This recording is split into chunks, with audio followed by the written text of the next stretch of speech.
The good guys get incendiary grenades, the bad guys get Molotovs. Incendiary grenades cost $600, as opposed to a Molotov costing $400. Why do the CTs have to spend more? And why does a Molotov cost hundreds of dollars anyway?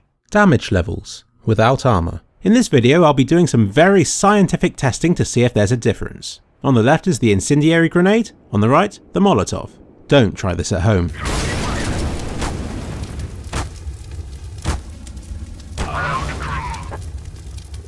Both appear to be identical. Damage levels, with Kevlar vest.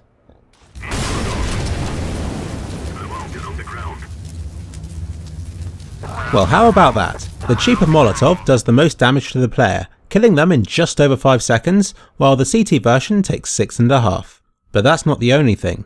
Let's compare their last miserable moment alive. Do you see a difference here?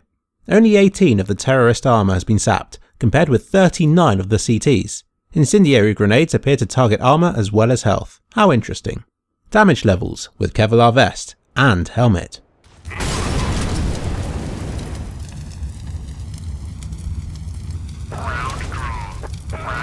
Exactly the same result and timings as with just a vest.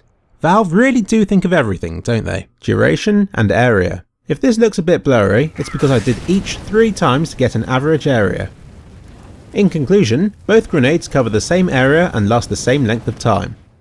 Stacking damage. I can conclude that 2 grenades thrown in the same place can do more damage than 1, and that this applies to both grenade types. I believe that this will double the damage should they both be thrown at the same time. Obviously you'll need a teammate to throw the second one. Can they be put out? Yes, both grenade types can be put out with a smoke grenade, regardless of which comes first. In reality. No, not that reality. I'm talking about when you have to run through them in game. Due to the flame spread's variable nature, it's difficult to put an exact number on the damage. From my testing, I find that fire in enclosed spaces makes the flames spread further in available directions, but I can't say that that is always the case. Still, even without this, it's best to use them in corridors where enemies simply can't walk around them. So, what damage are we talking about? Without armour, for both the Molotov and incendiary grenades, expect 24, 32, 40 or even 48 points of damage in particularly bad cases. But no more than that, provided you keep moving in a straight line. In other words, between a quarter and half of your entire health. With armour, from the Molotov I took between 21 and 28 damage, or 35 or even 42 in enclosed areas. With armour with the CT's more expensive incendiary grenade, I would take between 15 and 20 damage, with 25 and 30 being sustained in the worst situations. That being said, my armour went down a bit more, but like anybody cares about that. So what have we learnt from this? Terrorist Molotovs are more dangerous than the CT's more expensive equivalent. Is this all bad for the good guys?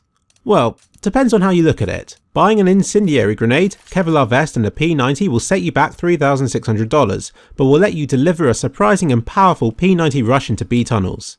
Who expects a CT to set themselves on fire before rushing? From what I can see, both grenades produce the same amount of flame and smoke to hide behind. But yeah, apart from that, I'd rather go for a Molotov. I'm surprised by how weak these grenades are. If you're in the middle of a rush and find one of them crashing towards you, don't be afraid to keep running. Let's blame their high costs on health and safety testing. Thank you for watching.